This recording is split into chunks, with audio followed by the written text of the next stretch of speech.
Matapos ang matagumpay na operasyon sa dalagitang si Michelle, natuklasan namin na ang dermoid cyst na nagpapahirap sa kanya ay maaari rin palang tumubo sa mga lalaki. Ang kakaibang kondisyong ito ay tinatawag na retroperitoneal dermoid cyst. Panoorin po ninyo. Nitong Hunyo, nang una nating itampok ang kwento ni Michelle, ang 17 taong gulang na abnormal ang paglaki ng tiyan. 10 years old pa po ako nung may gumagalaw-galaw sa tiyan ko, hindi ako makahinga.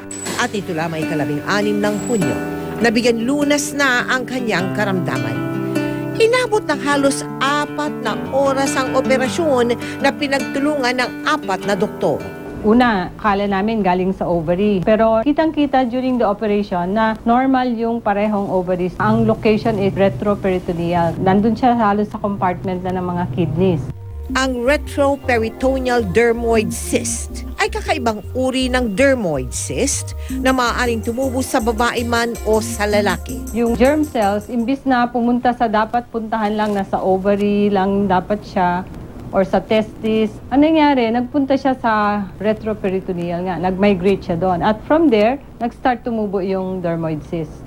Ang nakuhang 4 na kilong bukol, halos sinakop na ang bahagi ng baga ni Michelle. Katuwang ang kanyang ina.